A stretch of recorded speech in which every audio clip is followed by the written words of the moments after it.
Hey, everybody, before we get into this episode today, it includes some discussion of a rescission package, which, when we recorded it, had not been voted on by the U.S. House of Representatives.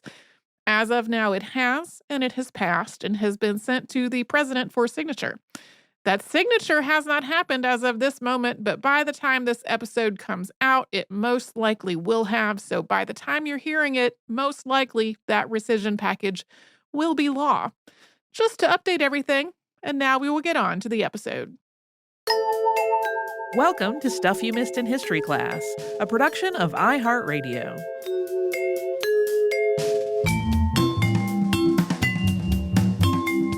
Hello and welcome to the podcast. I'm Tracy V. Wilson. And I'm Holly Fry. It's time for our quarterly installment of Unearthed. If you are brand new to the show over the last few months, this is when, a few times a year, we talk about things that have been literally and figuratively unearthed. This time, it's once again two-part episode. Today, we have updates. We have so many updates that it is 2/3 of this episode being updates. We also have art finds in this episode, and we have a little bit at the end that I'm calling adult content. The last part of this episode has some archaeological finds and whatnot that are related to things like drug use and sex. It's a little more mature than often what we talk about on the show. And I just put that at the end of this one so that if you're listening with maybe little kids or in a classroom or whatever, and you need to just end the episode there, it will be easy to do it. So smart. So Tracy started out our last installment of Unearthed by talking about actions that were being taken at the federal level here in the U.S. and how those actions were impacting her work on the show and how they might affect the show in the future. And this includes budget cuts and grant freezes affecting academics, researchers, and institutions that we rely on for our research. A lot of that is still ongoing and still in flux as universities and other institutions reckon with new financial constraints and with federal hostility to the idea of DEI. There are still some legal cases related to all of this that are still working their way through the courts. Some of those cuts have already had an effect on the show. For example, as of July 1st, I no longer have access to a long list of databases, several of which I have been using for many, many years, which were being funded through the Institute of Museum and Library Services Grants to States program. As we talked about last time, the IMLS was targeted by an executive order. Its entire staff was placed on leave. But the Congress also passed a budget and spending bill that was signed into law on July 4th. That's, of course, connected to all of this, since we are recording this just a couple of weeks after I lost access to those databases. Like, I'm not really sure what the next step is with it. And the president has also asked for a rescission package in addition to that budget that was already passed, that would cancel additional funds that were already previously allocated. This rescission package, that's still in the works. It is expected to target foreign aid and public media. The foreign aid cuts aren't really directly related to our podcast, which is what we've been kind of sticking with these updates. But given the scope, it just seems weird to me to not mention them at all. Research that was published in The Lancet at the end of June concludes that cuts just to the United States Agency for International Development will lead to the deaths of 14 million people around the world who otherwise would have lived by the year 2030. In terms of this rescission package and what does directly apply to our show, we really cannot count the number of times we have cited reporting and documentaries and other work from NPR and PBS. I just went into the file where I have all of our old outlines, and I put the words NPR and PBS in there to see how often they showed up in source lists. It, again, was too many to count. Yeah, so hundreds. The idea of losing funding for those is something else likely to affect the show.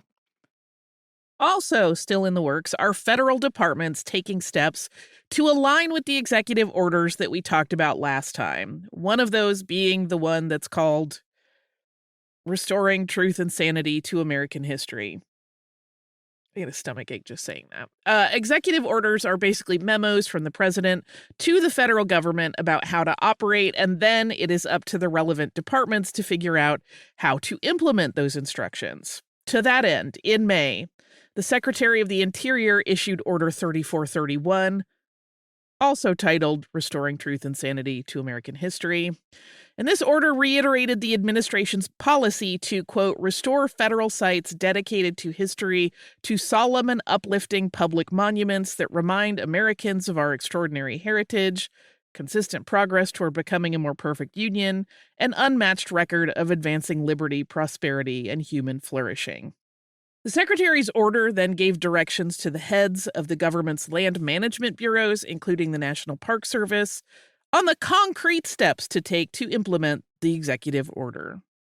These steps include reviewing and reporting on changes to, quote, any public monuments, memorials, statues, markers, or similar properties that had happened since January 1st of 2020, as well as reviewing those properties for, quote, inappropriate content and removing content that is inconsistent with the purposes of that executive order. The Secretary's order also instructed the land management bureaus to post signs throughout each property with a QR code that links visitors to a form they can fill out at a government website. The signs read, quote, name of property belongs to the American people, and name of land management bureau wants your feedback. Please let us know if you have identified, 1, any areas of the park area, etc., as appropriate that need repair, 2, any services that need improvement, 3, any signs or other information that are negative about either past or living Americans or that fail to emphasize the beauty, grandeur, and abundance of landscapes and other natural features. Just to spell this out, as just one example, there are now signs at places like Manzanar National Historic Site, which was the site of a concentration camp where the United States imprisoned Japanese immigrants and their U.S. citizen children during World War II. And those signs instruct visitors to report negative signage they see at the park. We talked about these concentration camps in our 2-part episode on Executive Order 9066 on February 12th and 14th of 2017. Also, there are so many people who work in interpretive roles at parks and historic sites who have talked really publicly about visitors finding things like any mention of slavery whatsoever at a site as cause for outrage. We have seen this over the years in our own email.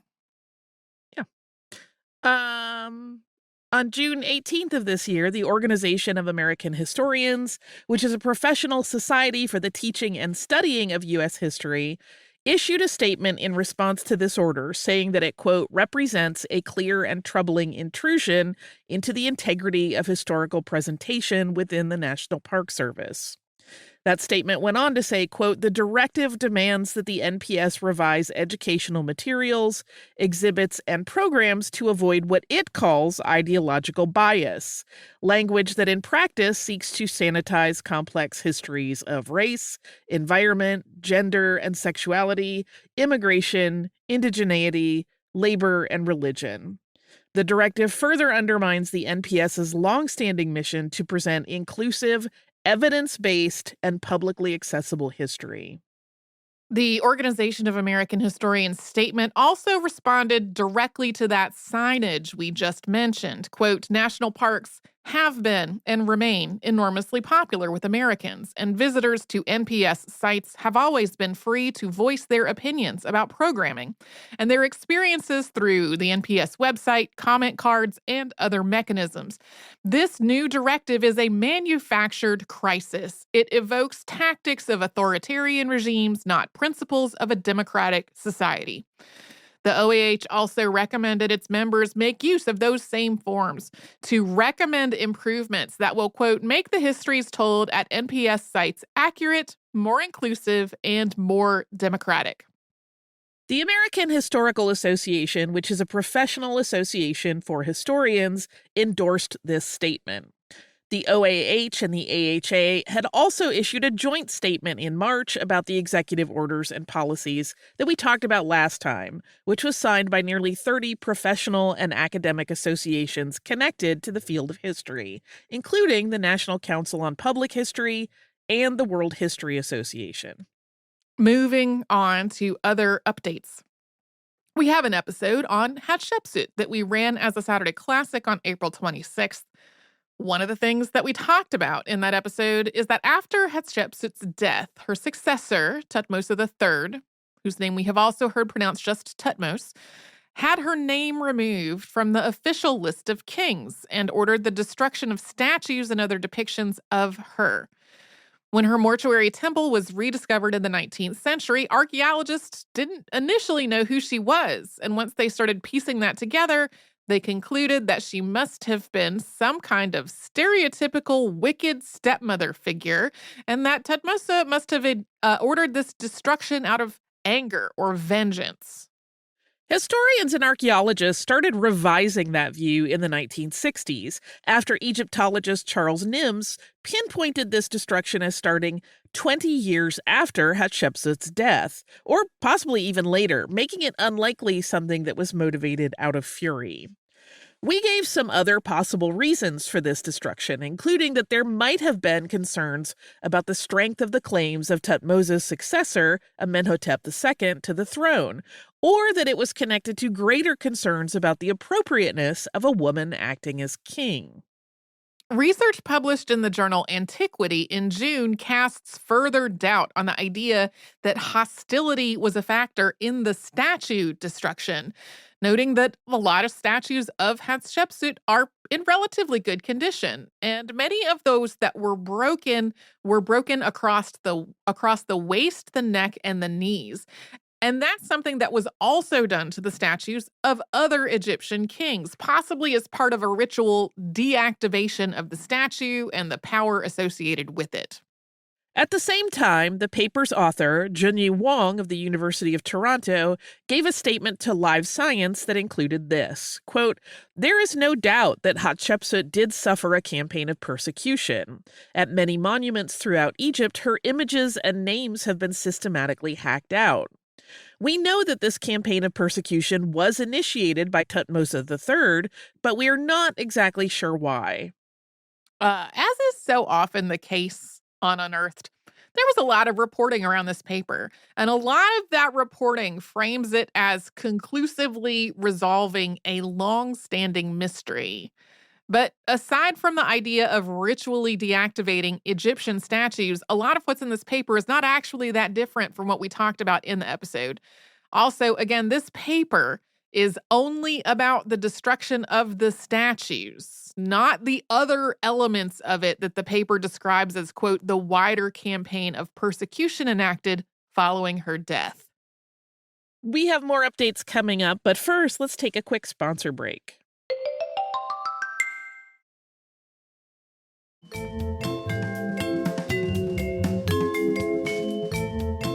Pompeii was covered on the show in October of 2009, and we've had a lot of updates about it on Unearthed. Most recently, archaeologists excavating a tomb at the Porta Sarno necropolis in Pompeii found two nearly life-sized relief sculptures next to each other in a niche in a wall. One of these sculptures depicts a woman wearing a tunic and a cloak, along with earrings, rings, bracelets, and a pendant that's shaped like a crescent moon. She's holding what looks like a laurel branch and a roll of papyrus, and then all of this together means that the woman being depicted might have been a priestess of Ceres. The other statue next to her is of a man wearing a toga.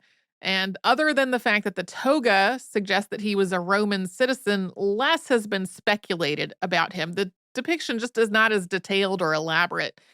It's possible that these two were a married couple, but we don't really know. This was unearthed last year, but it wasn't reported on until this spring. In other Pompeii news, archaeologists at Pompeii Archaeological Park have released a statement about work at the house of Hele and Phrixus, named for a fresco in the dining room of the home. Excavations at the home suggest that during the eruption of Mount Vesuvius, 4 people in the home attempted to take refuge in a small room, which they barricaded with a bed frame to keep out volcanic debris. At some point, it probably became obvious that they would have to flee if they hoped to survive, but by that point, they were not able to get out of the house. We do not actually know who these people were, though. They may have been the owners of the home, or they could have been people who tried to take shelter there after the inhabitants had already fled. Something else that has made frequent appearances on Unearthed is the Roman fort Vindolanda south of Hadrian's Wall in northern England. Volunteer diggers working there have uncovered a sandstone relief carving that's believed to be of the goddess Victory, which might have been part of a much larger carving adorning one of the fort's barracks. Most likely, when it was created, this carving was very brightly painted, and there's some research underway to see if there are any traces of paint still there. Not really any traces visible to the naked eye, but they might be at the microscopic level. This carving is also planned to be on display at Vindolanda in 2026. A new dig just started there earlier this month, so we may have some more finds from this fort next time. Antoni Gaudí, who we covered in a 2-part episode in January of 2015, was declared venerable by the late Pope Francis in April, before Francis passed. This is the second of 4 steps that are part of his potentially being recognized as a saint. Gaudí's most famous architectural work, the Basílica de la Sagrada Familia in Barcelona, is still under construction. Construction started in 1882, and the most recent estimates suggest that it might be finished within a decade. One major issue that still persists at this point is that finishing a planned stairway will require evicting about 3,000 people from their homes in the areas adjacent to the basilica and demolishing those residences. Prior hosts of the show talked about the Vasa in their episode More Shipwreck Stories Battleships in 2011. The Vasa was a Swedish warship that sank shortly after setting sail on its very first voyage in 1628, but then it was raised and preserved and is now housed at the Vasa Museum in Stockholm. So we've talked about this ship in several previous installments of Unearthed, including in 2023, when we talked about the vessel urgently needing a new support structure. The museum opened in 1990, but the support structure for the vessel was built in the 1960s, and by now it was starting to sag. Work on that has now begun as part of a 4-year restoration project. The ship's new support will be both lighter and stronger than the earlier one, as well as more resistant to corrosion, and it will also put less pressure on the ship itself. This is a multi-phase project involving the installation of exterior support cradles and then an internal skeleton to reinforce the ship. The restoration project is expected to be complete in time for the 400th anniversary of the ship's sinking. That will take place in 2028. Next, the 6888 Central Postal Directory Battalion was awarded the Congressional Gold Medal in April. Congress voted to make this award back in 2022, but due to some logistical delays, the actual ceremony did not take place until April 29th of this year. We alluded to this ceremony in a listener mail that I read earlier this year, but I did not get into the specifics of what we were talking about because it just wasn't clear to me at that point whether the ceremony, which had not happened yet, whether that was supposed to be public knowledge yet. The medal was presented to descendants of Lieutenant Colonel Charity Adams Early, who was the battalion's commanding officer, and there were more than 300 descendants of members of the 6888 at the ceremony. Our episode on the 6888 ran as a Saturday classic on March 26, 2022. Researchers in Australia have examined a set of swords from the West African kingdom of Dahomey. We talked about this kingdom in our episodes on the palaces of Abomey and the all-female fighting force colloquially known as the Amazons on July 22nd and August 5th of 2015. These swords are associated with the Amazons, but they also have some design elements that are found in swords from other parts of the world, including Europe, North Africa, and the Middle East. So it hasn't been clear whether these swords were locally made or whether they might be imports. This team used an assortment of non-invasive testing methods, including neutron tomography, powder diffraction, full pattern analysis, and diffraction residual stress measurements. Based on all of this work, they concluded that these swords were locally made, possibly from locally smelted iron, but that they did have some influences or inspiration that came from European imports. This research also suggests that the forging techniques that were used for some of these swords was unique to the kingdom. In our Unearthed installment in the fall of 2022, we talked about a burial site that had been discovered in southern Germany. A child had been entombed at this site, which was sealed so well that sediments were not able to penetrate it and form layers around the contents inside. So that meant that the site was well preserved, but also extremely delicate. Archaeologists flash froze the entire interior of the tomb with liquid nitrogen so they could remove the entire block and transport it elsewhere without jostling or damaging its contents, leading this child to be nicknamed the Ice Prince. Research into this burial site has now been carried out. First, the block had to be thawed in an environment that was very carefully controlled for temperature and humidity. Researchers confirmed that this child died toward the end of the 7th century and was only about 18 months old when that happened. Based on the analysis of the remains, this child likely died of sepsis following an ear infection. But the family was probably wealthy and prominent. This child was dressed in linen, trimmed with silk, along with having leather shoes on, and was laid to rest on furs. Silver and gold accessories and jewelry were found in the gravesite as well. There was also a short sword, a bronze basin, a comb, a wooden bowl, a cup, and some food offerings. There were also some animal bones in this gravesite, which were initially thought to be from a dog, but it turns out they were really from a piglet. Our episode on the Nazca lines in Peru ran as a Saturday classic in February of 2021. These etchings of animals, plants, and geometric figures were created roughly 2,000 years ago, and they were named as a UNESCO World Heritage Site in 1994. In May, Peru's Ministry of Culture announced a plan to cut the amount of protected land around the Nazca lines by about 40%. That's something that led to concern and criticism due to fears that it would leave the site more vulnerable to illegal mining operations, which are already a known issue in the area. The areas affected are not within the part that's been inscribed by UNESCO, but experts who work with the Nazca lines said that the areas that were being removed from the protections contain some of the oldest and most delicate etchings. Then in June, the government of Peru announced that it was dropping that plan and leaving the protected area unchanged. It did not abandon the idea of changing the borders of the protected area, though. The Peruvian Ministry of Culture also said that a panel was being convened, including archaeologists, academics, and members of international organizations, including UNESCO, to evaluate future plans for zoning and land use in the area. And our last update. We covered Greenwood, Oklahoma, known as Black Wall Street, and its 1921 destruction by a white mob in an episode that we ran as a Saturday classic on November 9th, 2019. We have also talked about the search for the grave sites of victims of this massacre on multiple installments of Unearthed. Now, the city of Tulsa has announced a $105 million reparations plan called Road to Repair.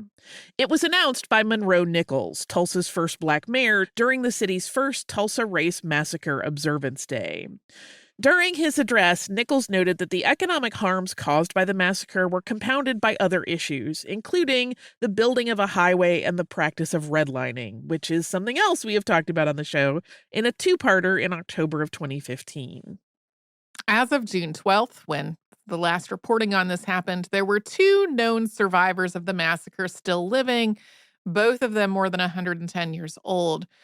They had previously sought compensation under Oklahoma laws, but those efforts were ultimately dismissed by the state Supreme Court last year. This repatriation plan does not involve direct cash payments to either of them.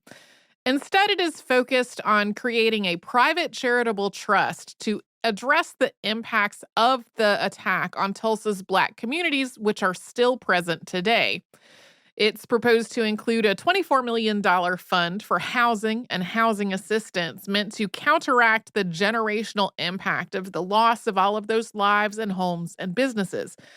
There's also a $60 million historic preservation fund and $21 million fund for things like scholarships, small business grants, and land acquisition and development that's all planned to be part of this. That last part of the funding will also be used to pay for the ongoing efforts to find and identify victims of the massacre. Funds have to be raised for this trust, and it is hoped for that to be completed over the next year. Art is on the horizon, but first we're going to pause for a sponsor break.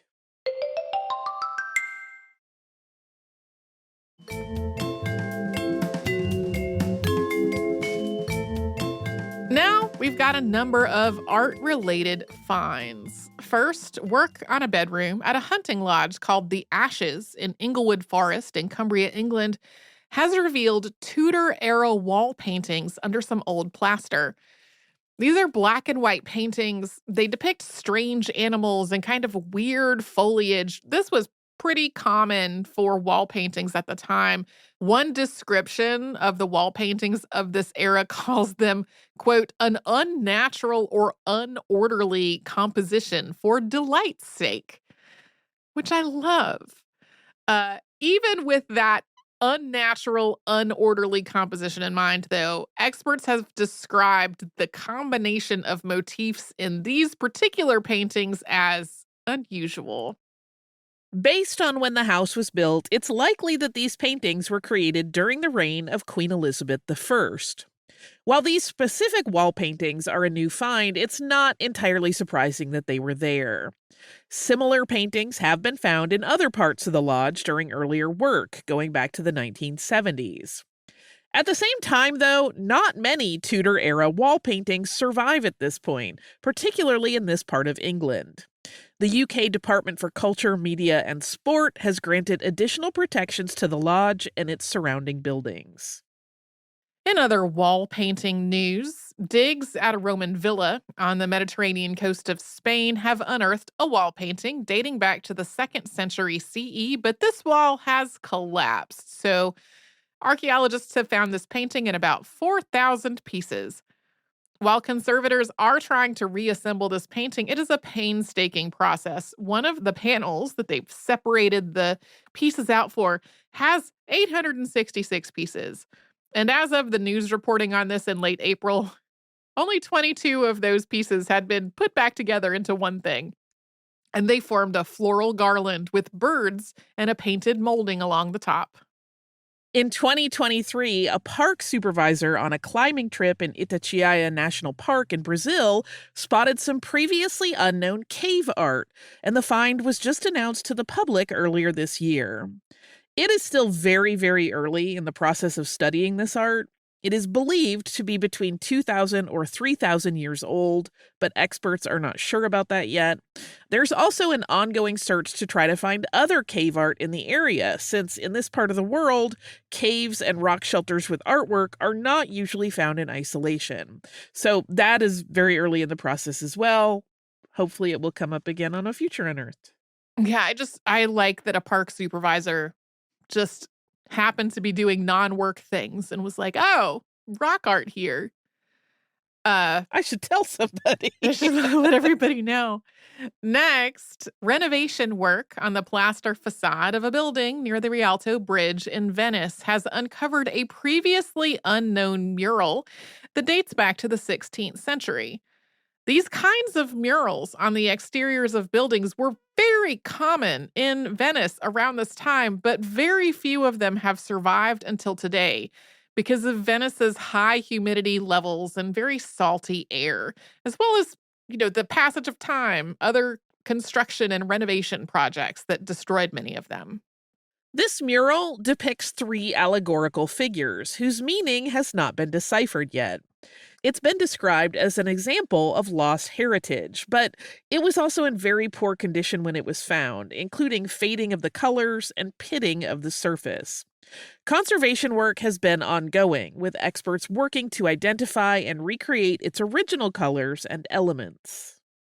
Next, the Bronte Parsonage Museum has acquired a painting by Emily Bronte, who was, of course, better known for her novel Wuthering Heights. She created the painting, called The North Wind, in 1842 while she was studying at a boarding school in Brussels. It's based on an engraving from Fendon's illustration of the life and works of Lord Byron. This is a portrait depicting a woman with curly brown hair, and that hair seems to be flowing in the wind. She similarly has a wind-blown blue cape around her shoulders. While Emily Bronte is known to have taken art lessons while living in Brussels, there are many pieces by her surviving today. After a bidding war, the museum bought the painting at auction for £32,000. That's roughly $42,000, which was more than £10,000 above the pre-auction estimates. The painting is going to be conserved and then placed on display at the museum. While we're on the subject of the Brontes, the birthplace of Anne, Branwell, Charlotte, and Emily in Bradford, England, before the family moved to the parsonage, has been restored and opened as a public museum. And there is also a plan for people to be able to stay there in the bedrooms as overnight guests. Are you booking your trip? Well, I wanted to, but when I tried to get information about when that will actually be possible, I did not find a concrete explanation. You just plan ahead. It'll be great. According to research published in the Journal of Astronomical History and Heritage, the Milky Way may be depicted in an ancient Egyptian artwork, and it may have had some kind of connection to the sky goddess Nut. This research examined depictions of Nut found on ancient Egyptian coffins. Nut is often depicted as a nude woman, adorned with stars or solar discs, arched over the earth god who is her brother, whose name is either Geb or Jeb, I'm not 100% sure. But on one of the coffins, Nut's body has an undulating black curve adorned with stars. This paper interprets this dark, star-studded curve as possibly representing the Milky Way and the dark band of dust around it. And lastly, work done by a London-based dentist has added a new layer to the interpretation of Leonardo da Vinci's famous Vitruvian Man. That's the one of a nude male figure superimposed with his arms and legs in two different positions, situated within a circle and a square. This is a representation of idealized body proportions, but Leonardo da Vinci didn't explain the ratios behind what he depicted. In a paper published in the Journal of Mathematics and the Arts, Rory McSweeney notes that there's an equilateral triangle formed by the figure's legs, something that Leonardo also referenced in his text. Sweeney connects that triangle to Bonwell's triangle, which is a concept from dental and facial anatomy. That's an equilateral triangle formed by the mandibular condyles at the point where the middle bottom teeth meet. Incorporating this triangle into the calculations helped produce a ratio of 1.64 to 1.65 between the side of the square and the radius of the circle. That is very close to the number 1.633, which is often found in nature, especially in very efficient structures like hexagonal closed-packed crystals. It's also close to ratios that are part of the human cranium. Bonwell's triangle was described by William Gibson Arlington Bonwell in 1864, more than 350 years after the creation of the Vitruvian Man. So, if there really is a connection here, this triangle may be something that Leonardo da Vinci observed hundreds of years before it was described by dentists.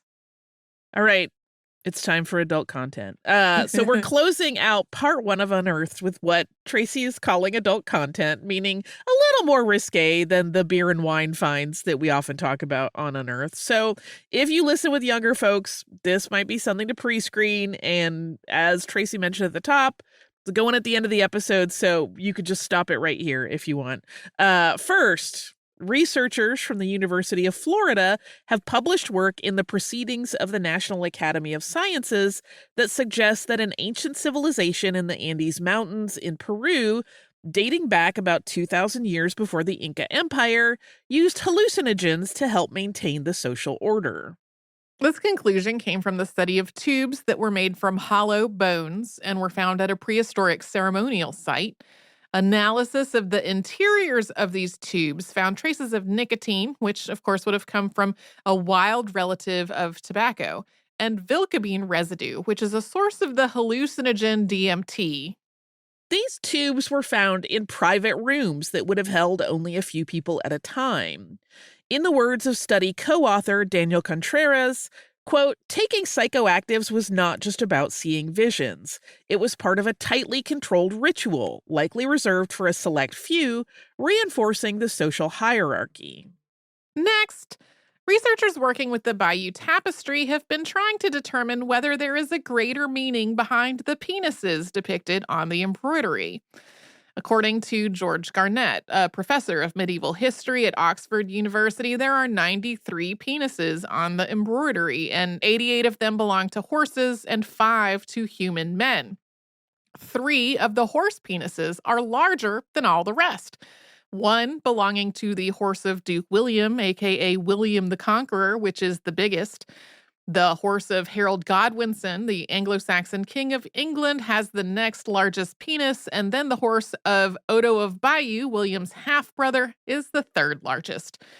The condition is that the size of the penises of these horses is an indicator of these 3 men's relative importance. The human genitalia is shown in figures along the embroidery's border, and all of them are on men who are engaged in sexual activity, and it's all activity that would have been seen as shameful or taboo. Garnett has connected these depictions to stories and fables that are all about deceit, betrayal, and shame. His conclusion is that there's something of a code meant to suggest that the historical events being illustrated in the rest of the tapestry are suspect. That means the tapestry likely wasn't commissioned by Odo of Bayeux, often cited as the most likely person to have commissioned the embroidery, because Odo would not have wanted those elements of shame and deceit to be a part of it. Past hosts put out an episode on this tapestry, which again is really an embroidery, on July 27th, 2011, and it has made several appearances on Unearthed. I think this is the first time we have talked about any penises on there. I feel like it gets name checked a lot in historical talk, and there is not very frequently a mention of any of the more adult parts of it. Yeah, this I don't remember if it was the paper or if it was like interviews related to the paper, but it was pointed out that most of the discussion has been more about how later people working with this textile tried to minimize the size of them to be a little more discreet. I love it. Moving on. Back in the 1990s, excavations ahead of a construction project unearthed a 14th century brothel in Belgium. During this work, a burial site was also uncovered, one of a baby about 3 months old. This raised questions of whether this baby might have been the victim of infanticide, but recent analysis of this has come to a different conclusion, that the baby had been well nourished and well cared for during its short life, including probably being breastfed, and that it likely died of a disease. Researchers did not find evidence of a number of bacterial illnesses, so it's possible that the cause of death was viral. It's not entirely clear why this baby wasn't buried in a cemetery, but there is some speculation that his mother just wanted him nearby, so she buried him near the hearth where he would be warm and safe. This also suggests that at least some women doing sex work were able to keep their own children nearby and to care for them in their infancy. And lastly, for today's episode, in November of last year, curators at the Rijksmuseum acquired a 19th century condom, likely made from a sheep's appendix and decorated with a very bawdy image that some people would also interpret as sacrilegious, since it involves a nun and male clergy in a sexual situation. This condom might have been a souvenir condom from a brothel. This was the first condom to ever become part of the Rijksmuseum collection. There was actually no way to catalog a condom into the collection before this, and it became part of an exhibit on 19th century sex work called Safe Sex, which started earlier this year. This led the Catholic foundation Civitas Christiana to protest outside the museum and to start a petition to have the condom removed. We will have more Unearthed on Wednesday. Do you have listener mail today? I do. I have listener mail. I did not intentionally look for an episode about national parks after our conversation about national parks at the beginning of the episode, but that's kind of where we are in the catching up on listener email. And it's, makes it particularly relevant. So this is from Sarah. Sarah wrote, "Hi, ladies, writing to you from the Big Meadows Lodge at Shenandoah National Park. While I've loved every podcast you released since I started listening 10 plus years ago, your recent episode on Skyline Drive and Shenandoah was particularly timely as my husband took me here for my grad school graduation present and we saved the episode for our drive in. Given the complicated history of the park's founding you shared, I was very interested to see how the park would tell its own story. I am pleased to report that the visitor center we frequented does not disappoint. Their exhibits are transparent about eminent domain forcing people out of their homes, the racial segregation in the park's early years, and the current challenges to the local ecosystems wrought by pollution and climate change. I also spoke with a lovely ranger who told me about the 100+ cemeteries throughout Shenandoah, many of which are overgrown and inactive. Is that the right word? Dormant? Retired? But others still have family members in the valleys who visit frequently and even plan to be buried there themselves. Learning their stories and those of the indigenous peoples here has been a valuable reminder that these parks have their own histories for many people and cultures that are far deeper than my own little national park's passport stamp. Finally, the ranger told me how his own home in Alabama has been seized by eminent domain for a highway when he was a teenager, and he used his grandparents' address to be able to attend the final 2 years at the school he'd attended since he was a child. Ironically, his grandfather had participated in the Civilian Conservation Corps as a young man. I wonder if a history of eminent domain might perhaps be one for the episode ideas list. Thank you for all you do, and I especially appreciate how you have contextualized your episodes recently with current events, making each that much more relevant to our everyday lives.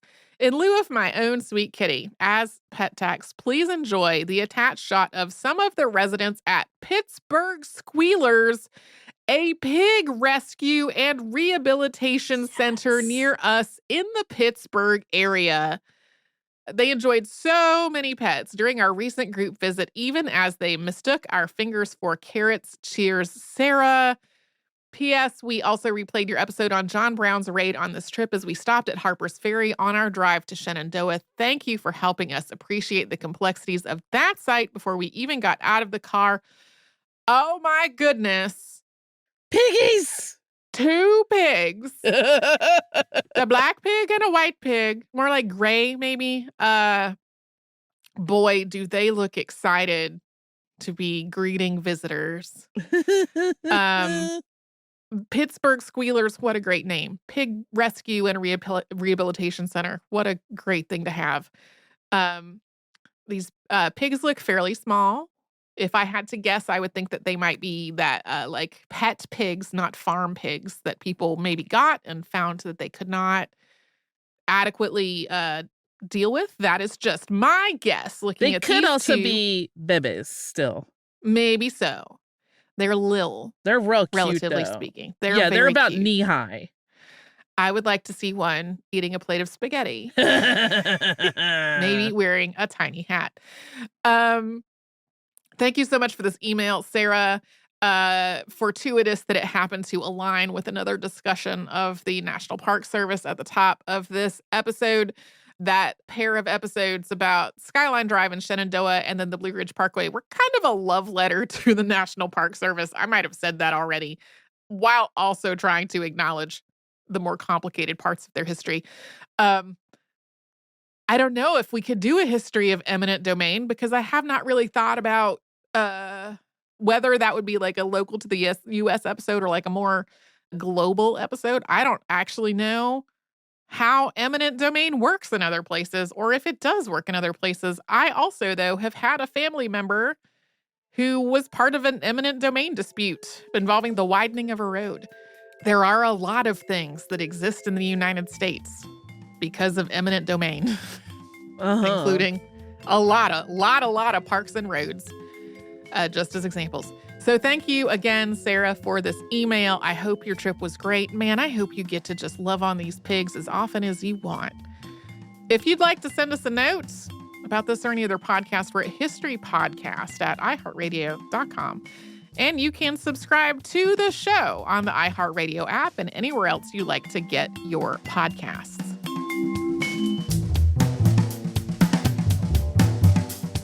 Stuff You Missed in History Class is a production of iHeartRadio. For more podcasts from iHeartRadio, visit the iHeartRadio app, Apple Podcasts, or wherever you listen to your favorite shows.